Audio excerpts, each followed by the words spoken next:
Je m'appelle Astrid Cyranocian, je suis violoncelliste. J'ai grandi à Romans-sur-Isère où je prends toujours autant de plaisir à revenir puisque c'est un endroit qui m'inspire beaucoup.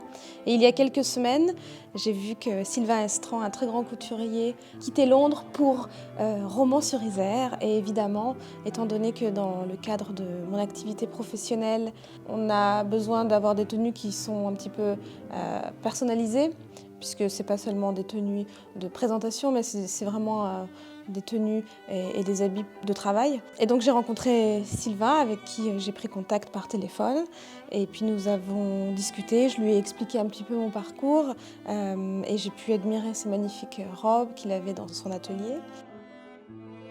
Donc l'idée, quand Astrid est venue me voir pour sa robe, c'est, en tout cas moi je me suis dirigé sur cette idée de robe de ballet, puisque Astrid avait beaucoup aimé dans la collection cette robe qui était donc comme une robe de ballerine, un peu une robe qu'on peut retrouver dans les tableaux de Degas, donc voilà, une vraie robe de ballerine. Et j'aimais moi beaucoup cette photo d'Henri Leutweiler, qui est une photo prise backstage pour le New York City Ballet, où on retrouve cet effet un petit peu froissé, un petit peu plissé, qui a vécu, qui a été écrasé, qui a été utilisé.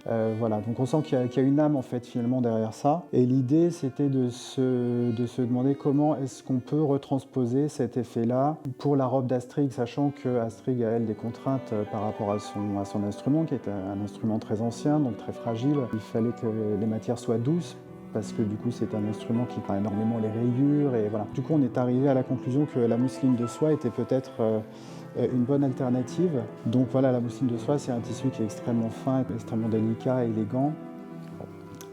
La couleur n'a pas été choisie par hasard puisque Astrid est venue à l'atelier avec son violoncelle. Donc on a vraiment regardé la palette des couleurs en les posant vraiment à côté de l'instrument pour voir ce qui s'accordait le mieux finalement. C'est-à-dire que par exemple on ne serait jamais parti sur un orangé puisque l'orangé se confondait beaucoup trop avec la couleur du bois. Et voilà, du coup on est tombé d'accord sur ce bleu nuit qui est vraiment très élégant et qui du coup a une espèce de brillance comme ça très subtile, et qu'on a essayé de travailler justement pour retrouver cet effet de plissé, froissé, un peu écrasé, et on a été assez convaincus par le résultat. Donc voilà, du coup on s'est vraiment focalisé sur ça et sur l'idée d'une robe cache-cœur, donc qui reprend un peu ce décolleté ballerine, mais avec la fluidité de la mousseline de soie. Ce que j'ai beaucoup aimé, c'est qu'il y ait aussi, tout comme le travail qu'il y a en musique,